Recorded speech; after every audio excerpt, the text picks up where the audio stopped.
What are you doing? Yeah, that looks good. Caesar bumped it earlier, and now I was like barely in the frame. Now Nathan's barely in the frame. No, now we're both in the frame. See? Why Hey, you guys buddy. wearing They're both in the frame now. Welcome to Effin' Movie Podcast. I'm your host today, Dylan Camacho. Today with me is Mason, Bryce, and Nathan. And today we're doing a very short-ish review on Don't Be Afraid of the Dark. So this is going to be a much shorter review compared to the rest of our normal reviews because we had recorded it and then technical difficulties happened and it is into the void. We recorded that 4 months ago? It's 5 been a- months ago? It's been a minute. October. And we watched a lot of movies since then. Right. Admittedly, we did take our time with getting this review back onto the list, so our review's going to be a little choppy and a little less short, but we're going to just sum up what we remember, put our scores in per usual, make sure it has a place on the channel. Yeah. So, speaking of summarizing, I think I can do a decent job of kind of... As always. Go for it, Nathan. You don't have to apply for this job. You've already got it. Yeah. Okay, so this is a horror movie. It is about little pixies that are basically the Tooth Fairies. Literal tooth fairies. Literal Tooth Fairies. Evil tooth fairies. Yeah, very evil. They eat teeth. And it's just the story of this house where they are contained up until the point that they convince a little girl to let them loose. And then hijinks ensue. The stepmother inevitably gets pulled down into the depths of whatever hellhole it is that they come from, and things get sealed up, and all is back to normal, with a lot of chaos in between there as the parents don't believe the girl, and all the normal horror tropes that you would expect. The one thing I do remember what I said in the original review was that a lot of it felt very unbelievable, which, okay, I'm going to compare it to A Quiet Place, okay? Because in A Quiet Place, if you pick at it and you keep like, why don't they just live under the waterfall? Why don't they do this instead? It's going to break the movie. That's not what the movie's for. Like, there's nothing really like world-breaking in it that they do. Like, it's not that bad. This movie, like, there's a lot of stuff I remember happening that's like, why? Like, why would you do that? Like, the biggest thing I remember, you all can elaborate a bit more if you remember it better, was the scene in the bathtub with the gremlins or whatever. Because what I remember is that, like they're, like, on top of her trying to stab her or something. The door opens, and they're all gone. And they're like, and the people come in and are like, what's going on in here? And the shower curtain is, like, super shredded. Yes. Yeah. And they're just like, oh, like, everything looks fine. Kind of like Thanksgiving. He was like, I don't see anything. Let's go to bed. Yeah, there is that, like, it's almost as if they're going out of their way to not see it. Yes. And I think part of that is fair because they kind of give this inclination that this girl has attention-seeking and, like, self-harming-ish behaviors. It's the introduction of, like, a terrible therapist involved in that. Therapist. Psychologist, whatever. Anyway, so much of this movie, too. This movie was originally a made-for-TV movie. I believe it was in the 80s. And then Guillermo del Toro took the concept of that movie and built a more modernized script for it that still had a lot of what were the key moments of the original in it. So the scene that you're talking about was in the original. So much of it is just paying homage to this original version of the movie. There's definitely a lot of stuff that seems a little too, like, how are they not being caught on to? Right. Also, how is it that these little things are actually able to do anything? Because you can kick them. You can kick them. You can smash them. They get kicked and get smashed plenty. They're tiny. Yeah, tiny little guys. But they end up being rather successful through a lot of the movie. Efficient. Right. Yeah. I think like this movie, like you said, follows all of the normal forward progress of any horror movie. This was back in like what, 2008 or 2010 or something. Yeah, like time. Late 2000s something. For like a little girl to be the main star in this kind of thing, it was almost kind of like wacky, like you said, hijinks instead of this bloody, gore, scary, jump scare kind of stuff. So yeah, it was very hijinks-esque, especially like her like running under the table trying to take photos of them, and like it's the library scene, which was pretty kind of deadly, but it wasn't. Like, it was still kind of fun to watch. And that was definitely hijinks. Yeah. So, like, if you're looking for, something just so scary. This probably isn't your alley, but as long as you keep an open mind to this movie, I think it'll be fine. Yeah, I think it's just an enjoyable, though not directed by Guillermo del Toro, still feels much like his kind of It's very dark. fantastical, more fantasy horror, Mm-hmm. where it's more about like these interesting creatures and these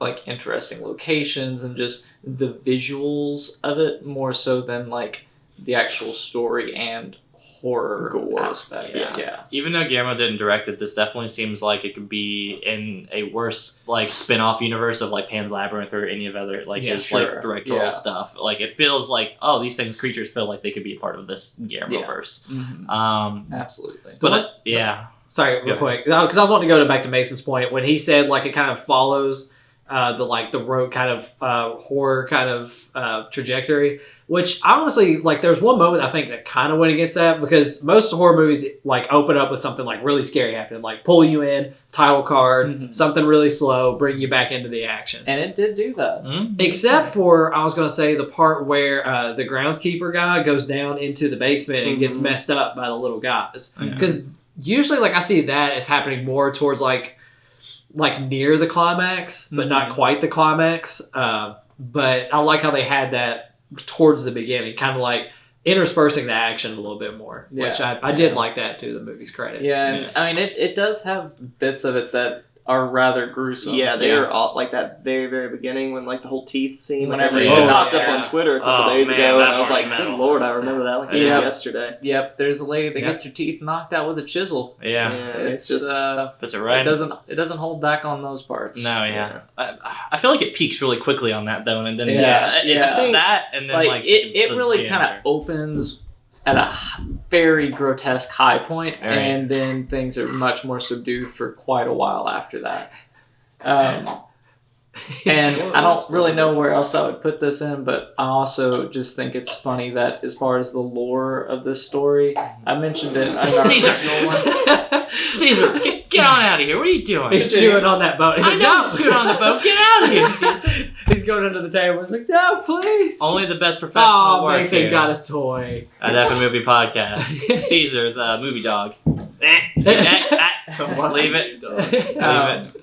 But like I was saying, in the story of the Pixie Tooth Fairy characters, at one point they mentioned that there was an agreement with the Pope on terms for their existence in the world and the exchange of teeth with the Pixies.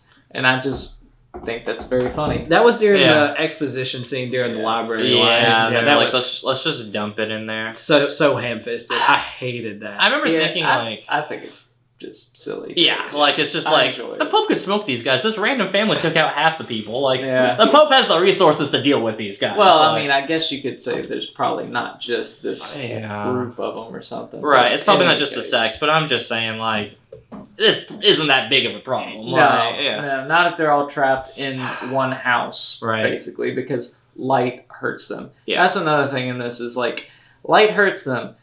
These people do not have enough flashlights. Yeah, just They always really flashlight. only have, like, one good flashlight, it seems like, for the majority of this movie, and boy, do they not do a good job of keeping a hold of it. Right. Not at all. Yep. So, yeah, Scores. let's go right into scores. I see the Yeah. battery. Caesar.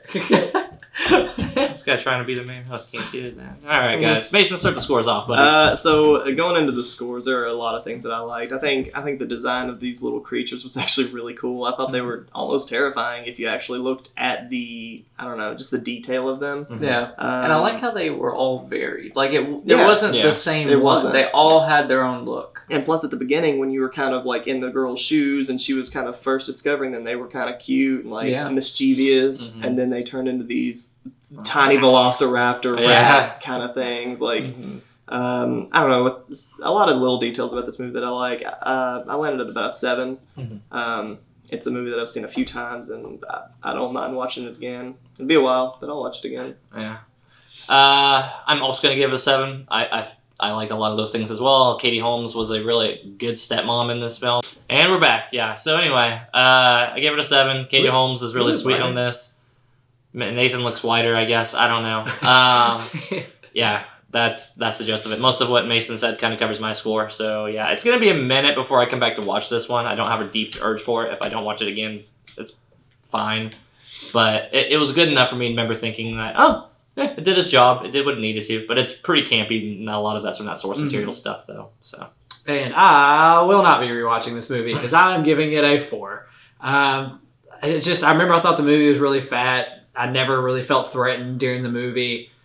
I don't know. I've said a lot of negatives already. I gave it like 1 positive, so I'm still going with a 4. Don't really like horror movies in the first place, but this was definitely not one to change my mind in any way. This movie wasn't threatening enough because they were so small and they could be like punted around so easily. You think, and there was too much of a solution that they didn't discover early on. Yeah. They're really only a threat to a little girl. They really are. Any adult Which would is know quite exactly what to appropriate. do. Yeah.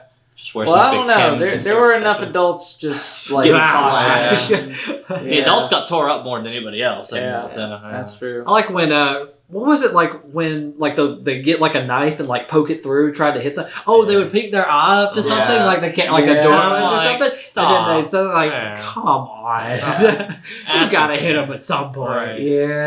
Yeah. So this movie lands at a 7 with me as well.